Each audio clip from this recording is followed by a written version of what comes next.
back to the show. My name has always been Emma Fadika.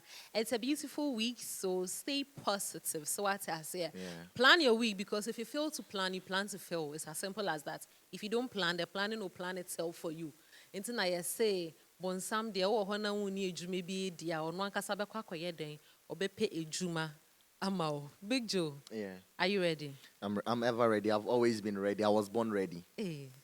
Yes. Let's get into it. My mom was impregnated ready. Ready is my middle name. Okay, yes. You might say. So let's start with ready or not? Oh, here I am. So the 10th EMY African Award is out now. Yeah. And I'm seeing some names there from our own country, our own artists, our favorite artists. I'm seeing a lot of names there. But the category is actually Man of the Year. Yeah. Music nomination.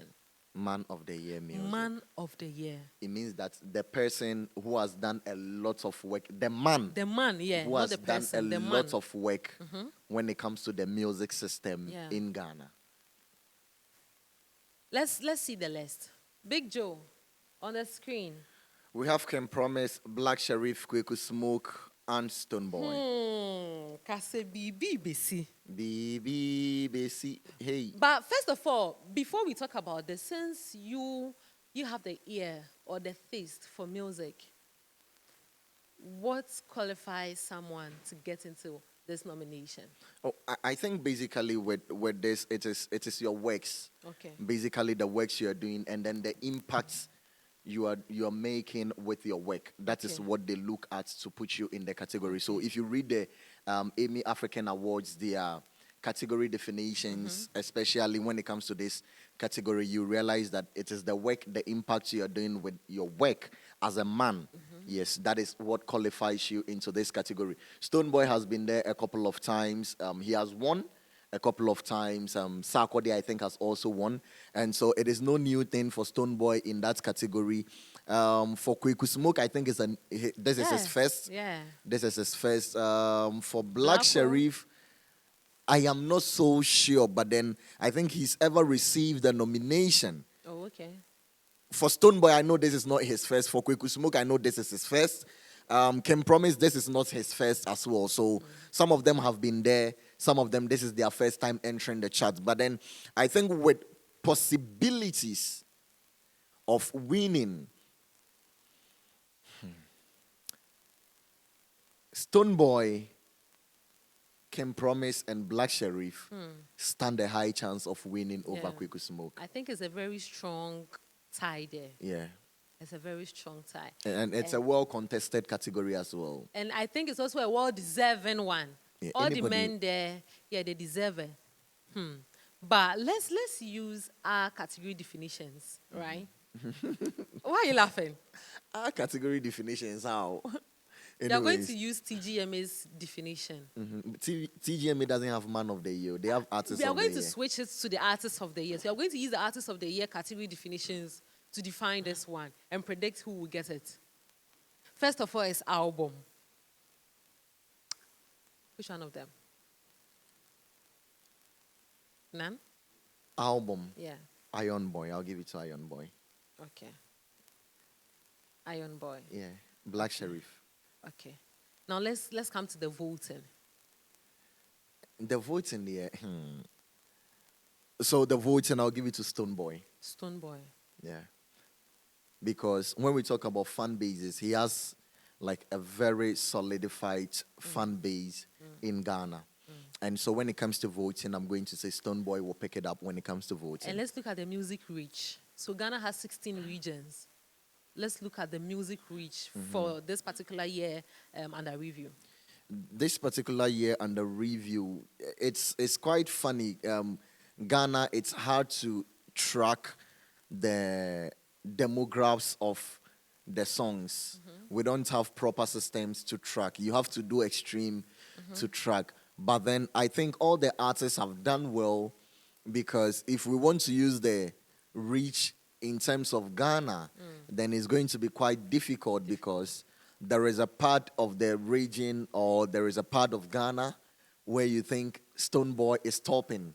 But if you enter into the roots, you realize that Kweku Smoke is taking the numbers. So the reach are, I don't know if it's a right term, but they are disintegrated. Okay. Like they are splitted amongst the people. And so we leave that work to the TGM. We won't leave the work to the TGM. We'll leave the work to the people, because it is the people on the ground who are going to do the voting.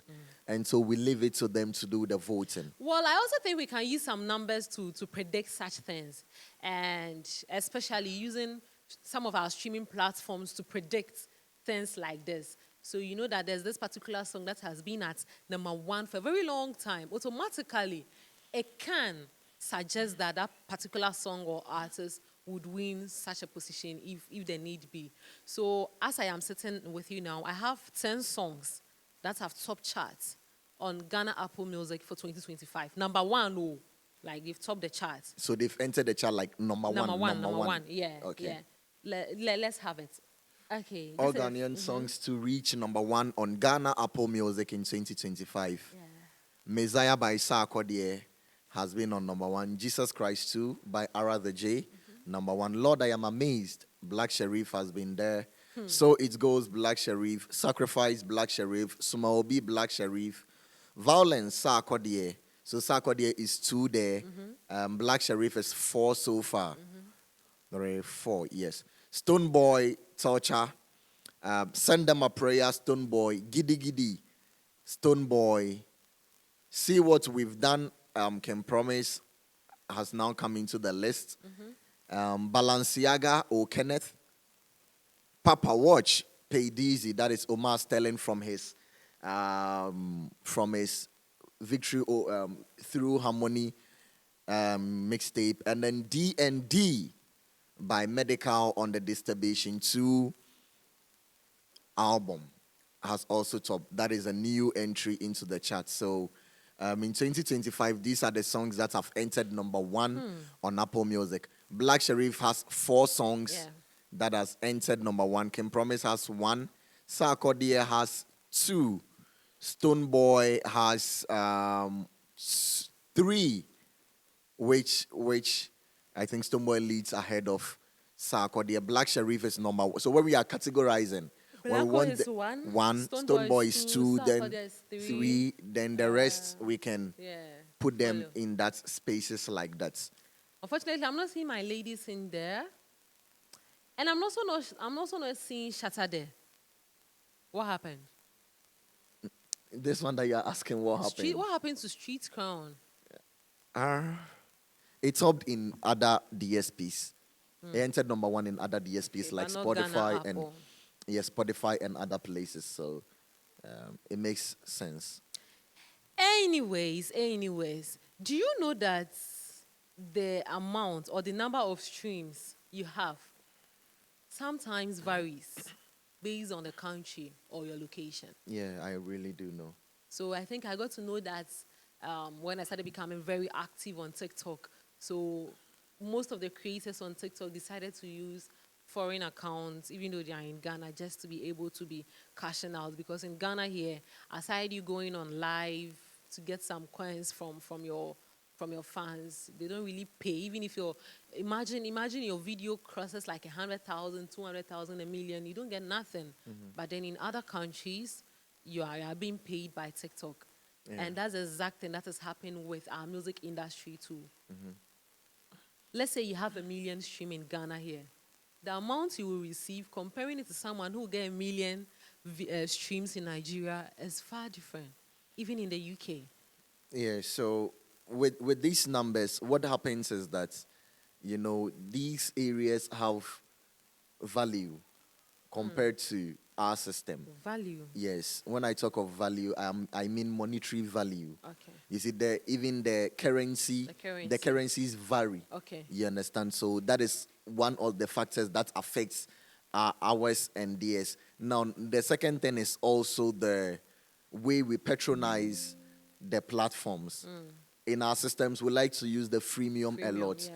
But in other parts of the world, outside Africa, when you go to America, Europe, they use the premium more. They pay to listen instead of downloading for free. They would rather pay to listen. Yeah. And so if I am paying for something, it puts more value on the thing in my system than doing it for free. Yeah. You understand? Yeah. So that is why when you watch for free or you listen for free, because for instance, let's take this into consideration. For me, I am streaming a song on, let's say, Spotify. I am using the freemium. A lot of adverts will come through. Yeah. And I can't even shuffle through my songs properly. I can't say that after this one, I want to play this next. So they play what they want to me. Yeah, exactly. You understand? But if I pay, I play what I want. Yeah. And also, I am taking off adverts. So in that part of the world, they are very particular about what they want. They don't like, I don't like listening to music with adverts. You play the song 1, 2, and then there's an advert. I know one particular platform. I don't want to mention I beg, don't name. mention names. All the platforms. Hi. Oh. My song is on. Keep streaming. So did you see that? Yes, I know. Oh, dear. I know the platform when you started. So you see, when you pay, even that platform has introduced premium. Premium, yeah. So when you pay, it takes off the adverts. You are able to stream some songs. Some songs on that platforms are even limited. Yeah. If you don't pay, you cannot listen. So these are the factors that makes it look different. And so if I'm paying and my currency, the rate is even higher than yours, then my numbers there, if they are able to stream it there, it gives me higher numbers compared to what you stream in your country. But this one is kind of like an off topic.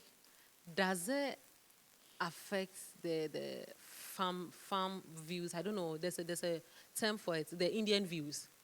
The Indian views are bots. Okay. The Indian views, most of them are ones you buy. Okay. Like they but the streaming platform will recognize it as the song being streamed. So does that mean that they are going to use their currency there? No, even with that one, I'm not sure they rate it because you bought it. It's bots. Okay. So they don't rate it at people streaming your songs. Okay. They look for organic streams. Okay. Once people have picked their phones to stream. Okay. That is the ones they are looking at. So they do their calculations based on organic streams and the regions. Okay.